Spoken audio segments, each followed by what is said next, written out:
Letting go is the fastest way to change your life. Just do this. Let's be honest, most people don't wake up and say, "Today I'm going to hold on to everything that drains my soul."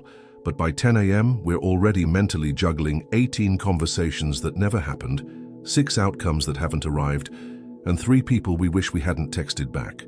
It's incredible how we convince ourselves that we're progressing when we're actually just dragging things that should have been dropped months ago. Have you ever walked around your house carrying something for so long that you forgot you were holding it? Like a coffee mug, your phone, or the emotional trauma of 2017? Yes, that last one sticks, and that is the point. Most of us carry emotional burdens in the same way that we carry stress on our shoulders, unconsciously, constantly, and eventually painfully. But this is where things get real. You do not improve your life by adding more. You modify it by removing what is no longer useful to you. That's something nobody tells you. They sell you vision boards, morning routines, and 10-step productivity hacks, but no one gives you a pair of scissors and says, "Cut this loose. It's been weighing you down for too long." Letting go is not passive or weak. It is the most active thing you can do for your future, because every moment you hold on to something you've outgrown. Whether it's a relationship, a role, or a story you've been telling yourself, you delay the version of yourself that awaits on the other side. You are not stuck. You are simply too attached to a version of your life that no longer works. The longer you hold it, the heavier it becomes. Don't worry, you're not alone. We all cling to objects. It's a survival reflex. Even if something hurts us, we hold on because we are familiar with the pain. Letting go requires trust in life, timing, and yourself. Yes, it is scary, but so is staying exactly where you are. The truth is, letting go does not imply forgetting. It is not about pretending nothing happened or that you were never hurt. Letting go is simply choosing not to carry it forward into tomorrow. And what is that decision? It's very powerful. Most people believe that holding on makes them stronger, as in, "Look how much I can tolerate and carry." But strength isn't about endurance, it's about having the courage to put things down. Think about it. We glorify pain tolerance. Working through burnout, remaining in draining relationships, and tolerating disrespect as if it were a badge of honor. But no one gives out awards for emotional baggage. You don't get a medal for being the last person to leave a situation that has been crushing you for months. In fact, the longer you carry it, the more invisible you become, even to yourself. Holding on does more than just weigh you down. It gradually and quietly reshapes you. You begin to shrink parts of yourself in order to fit into situations that no longer suit you. You start questioning your needs. You begin apologizing for your boundaries. You begin calling survival growth. But deep down you know it's not. And here's the kicker. While you're out here clinging to the version of life you believe you're supposed to have, you're missing the version that has been trying to find you. Letting go is more than just walking away. It is about creating space. Allow for more clarity. There is space for new energy. Make space for yourself. Because sometimes the most spiritual thing you can do is delete the message. Leave it unread. Say no without explaining. Or simply take a deep breath and refuse to respond. Letting go is more of a decision than an action. I'm not going to be available for what drains me anymore. And once you've made that decision, your reality begins to shift effortlessly. Not because the world changed, but because you eventually did.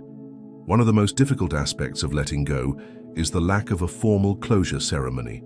There are no confetti drops. No wise monk arrives at your door with a scroll that reads, "Congratulations, you have officially moved on." Most of the time it is quiet. You simply wake up one day and decide you do not want to fight for things that drain you any longer. You stop reading the texts. You stop hoping that they will finally understand. You stop explaining your intentions to those who are determined to misunderstand you. And in that silence, where the noise once existed, you hear something new, yourself. But that is also where people become stuck. They confuse stillness and emptiness. We panic because we've been taught that letting go is the same as giving up. So, if I stop trying, won't everything fall apart? But the real question is, if you continue to try in the same way, with the same people, and under the same conditions, will you not fail? Letting go does not mean giving up. It's returning everything that was never yours to keep in the first place.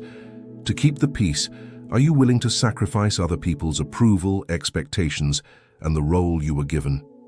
None of this is yours. It never did. What happens when you release it? You become lighter, both emotionally and mentally. You stop overthinking each text. You stop rehearsing hypothetical conversations. You stop bending your identity in order to be understood. You realize you're not that difficult to love. You were simply too busy making love for people who didn't know how to hold it. When you stop trying to be everything to everyone, something incredible happens. The right people, they find you. Not the version of yourself that is overworked, overly available, and emotionally exhausted, but the version of you who is whole, grounded, and has had enough of explaining your worth. Letting go does not mean the end of the story. It's the beginning of a story in which you're finally the protagonist. Not just an unpaid emotional intern working on someone else's plot. Sometimes the reason you haven't made progress isn't due to a lack of effort. It's because you're still attached to the way things should have been. Have you ever noticed how we don't just grieve over what happened? We grieve over what did not happen. The relationship you nearly had, the version of yourself that nearly made it, the life that could have worked if only a few things had changed. You keep one hand in the past, not because you love it, but because you haven't come to terms with it yet. But here's something no one tells you: that is the version of life you are mourning. It was not your path. If it was meant to build you, it wouldn't have relied on begging. If it was meant to bring peace, it would not have caused so much anxiety. You can't be who you want to be while clinging to who you used to be for survival. And yet, we try. We overthink situations as if we were going to rewrite them. We fantasize about closure, as if it will alleviate our pain. The truth is, closure is rarely provided. It was chosen. You do not need to have a final conversation to let go. You just need to make a final decision. And that's where the power lies. Letting go does not imply that you don't care. It means you care enough about your peace to stop negotiating it. There comes a point when holding on is more painful than letting go. Ironically, this is when everything begins to shift. Not because something magical occurs, but because you finally give up resisting what is already true. When you do, the weight will leave. Not when they've apologized, not when life returns what it has taken, but when you finally decide to stop carrying something that was never yours to keep. Letting go is not about fixing anything. It's about releasing yourself from the need to fix anything at all. Because the more you let go, the more you understand. Your peace was never lost. It was simply buried beneath all the things you convinced yourself you needed to keep. Letting go does not always appear poetic. It appears that no response is being sent at times. Sometimes it looks like turning off your phone at 8 p.m. Sometimes it appears that you are quietly distancing yourself from people who have had too much access to your energy for too long. There is no dramatic farewell, no grand exit. Just small, subtle moments where you begin to prefer peace over chaos. And alignment trumps approval. And that is when something unexpected occurs. You stop chasing and start attracting, because the version of you who was always available, explaining and managing everyone else's emotions, that version was obstructing what was intended for you. You were so focused on being chosen that you forgot you also have the right to choose. You don't have to beg for space in anyone's life. You don't need to go above and beyond to prove your worth. And you certainly don't need to work 10 times harder just because someone else can only meet you halfway. When you let go of the belief that love must be earned, you stop performing and begin living. You realize that genuine connection does not drain you. Rather, it strengthens you. It does not require self-abandonment. Rather, it embraces your wholeness. And that's when you begin to attract different people. Letting go clears the signal. It communicates to both the outside world and yourself that your energy is sacred, your time is valuable. Your peace cannot be compromised. People who respect that tend to stay. Those who don't quietly drift away. And that is the gift. Letting go is not a loss. It's an alignment. It is not about giving up. It's about reclaiming your own identity. And once that happens, when you stop watering things that don't grow, you'll realize you never needed to work harder. You simply needed less attachment. Letting go is not only about people. It's about the identities we hold on to. We repeat the stories. We frequently follow invisible rules without question. You may not realize it, but some of the most exhausting items you carry are not even visible. It's the expectation to always be strong, the belief that rest equates to laziness, the silent expectation that everything will be fine, even when it clearly isn't. And it's subtle. This performance demonstrates stability, this habit of putting on a happy face even when your soul is exhausted. But here is the truth. You can let go of the idea that healing must appear graceful. You can let go of the need to always improve. You can let go of the idea that your worth is determined by how much you give, fix, or endure. Sometimes pausing is the most courageous thing you can do, not to stop, but to breathe. Remember that being available to yourself is more important than being available to the outside world. You weren't meant to be on emotional overload. You were not designed to lift every weight simply because you are strong enough to do so. At some point you have to wonder, is this mine or did I pick it up because nobody else would? And if it isn't yours, if it's just slowing you down, exhausting you, or dimming your light, perhaps the most loving thing you can do is let it go. Not out of resentment, but out of respect for the person you're becoming. Letting go does not imply you are broken. It means you've stopped pretending you're not tired. The shrinking process is complete. I'm done settling.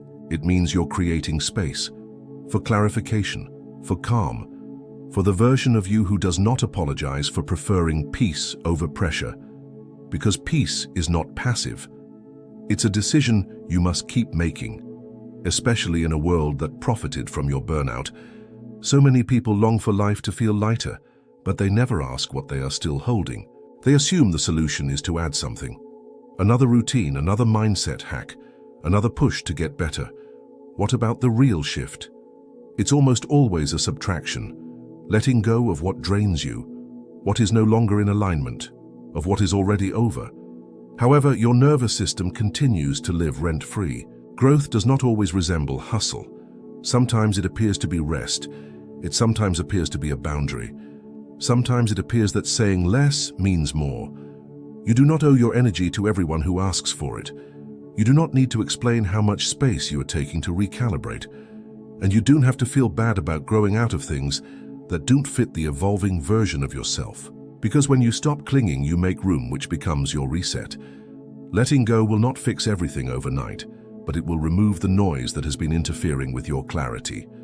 From that point of clarity, life begins to respond differently. Not because it changed abruptly, but because you finally did. You want to know what is underrated? Letting go, before it breaks you, not after you have hit the wall, not after the anxiety spike. This is the third night without sleep, or the conversation that sends you spiraling again. But when your gut says, this isn't it anymore, you actually listen. Because the truth is, the longer you ignore that whisper, the louder life must become in order to wake you up. It can take away your peace, your health, or simply leave you feeling like a stranger in your own life. However, you do not have to wait for everything to fall apart before you can be free. Control does not equal freedom. Rather, clarity does. The kind that manifests when you stop managing chaos and begin protecting your energy. And perhaps that is what this moment represents. Not a breakdown, loss, or failure, but a signal that it is time to make way for something better, somewhat quieter, something that does not require you to give up your entire being in order to be seen. So, take that space. Take your time back. Take your energy away from things that have never given you back.